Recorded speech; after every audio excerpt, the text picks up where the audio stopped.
So ছেলেদের মানে মধ্যে ক্লাসের ব্যাপারটা কিছু থাকে না ভাই, রিচ পুরো কোনো ব্যাপার নেই। এক্স্যাক্টলি, তো আই থিঙ্ক মানে আর প্রত্যেকটা ক্লাসরুমে 2-3টে ওরকম ছেলে থাকবে যাদের কাজই হচ্ছে যে একটা কিছু বলে দিল, একটা কাঠি করা। কাঠি করছে, অ্যাসেম্বলি চলছে, পেছন থেকে টিচারের নামে একটা কি বলে দিল, আর আমি হেসে ফেললাম, দিয়ে উল্টো অ্যাসেম্বলিতে আমি ধরা পড়ে গেলাম, এরকম মানে। সো আই মানে থিঙ্ক ধরা পড়েছো?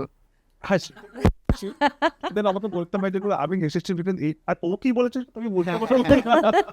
হ্যাঁ মানে ওই পরেগুলো ওটা বলা বলা যাবে যাবে না। হ্যাঁ, এমন একটা ব্যাপার। হ্যাঁ। আমাদের ইয়েতে আমার স্কুলে একবার হয়েছিল, একটা ছেলে, তখন এই জানুয়ারি মাস, ঠিক আছে, তখন আমাদের স্কুলে অ্যানুয়াল ফাংশন হয় জানুয়ারি মাসে 24, 25, 26 ওই সময়টাতে।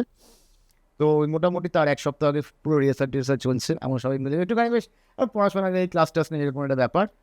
অলরেডি ব্যাচ ক্লাসটা বাঙ্ক করে ফেলেছি, কোনো চাপ নেই। স্যার এসে দেখে গেছে কেউ নেই, বা চলে গেল।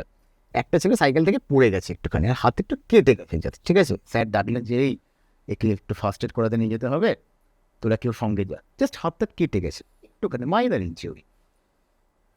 সবাই যাবো বলে আমরা একটা হসপিটাল ছিল, হাওড়া হসপিটাল, 40 জন মিলে সাইকেল নিয়ে গেছি, 40 জন মিলে। এবার নার্স জাস্ট কেউ মরে গেছে এরকম করে এসছে, ঠিক আছে, না হাতে ইয়ে হয়েছে, ঠিক আছে, আমি লাল ওষুধ লাগিয়ে দিচ্ছি, লাল ওষুধ না, প্লাস্টার করতে হবে, 30 জন মিলে এসছি, আর কি হচ্ছে সেটাকে লাল ওষুধ লাগবে।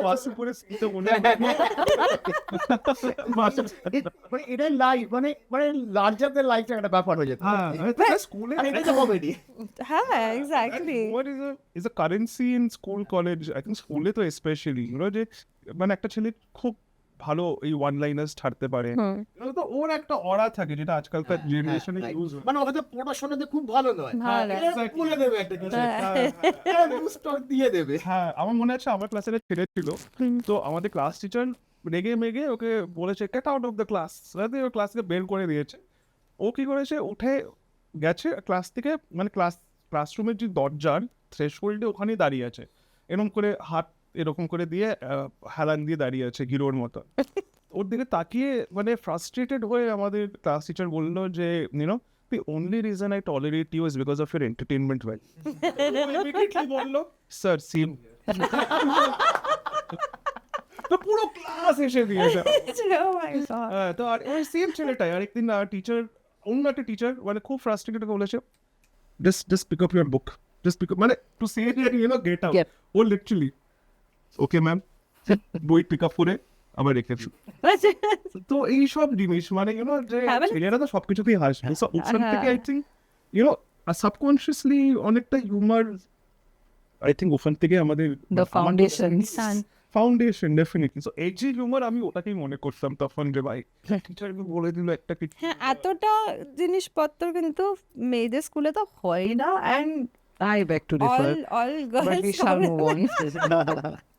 So coming to this point, যে ছেলেদের স্কুলে এরকম হতো বা মেয়েদের স্কুলে কি হতো, so in the comedy scenario today, what is the ratio between male comedians and female comedians? Is it anywhere equal, more, less?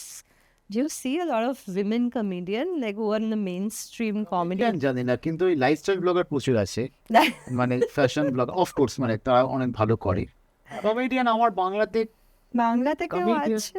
Comedy space, actually আমি হিন্দিতে একজন, মানে আমার বলবো ইনস্টাগ্রামে আমার one of my all time favourite comedian ধারণা দুর্গা বলে একজন মহিলা আছে, and she is so good. মানে ওই যেরকম হয় অবজারভেশনাল হিউমার, যে বাড়ির ঠাকুমা বা রাত্রেবেলা মেয়ে টেলে মার রিয়াকশন কি হয়, বা ওই সব জিনিসগুলো যেটা মানে এভরি লাইফ থেকে relatable comedy, and she is মানে এক্সেলেন্ট, মানে she is just so. But হ্যাঁ, আই থিঙ্ক কমেডি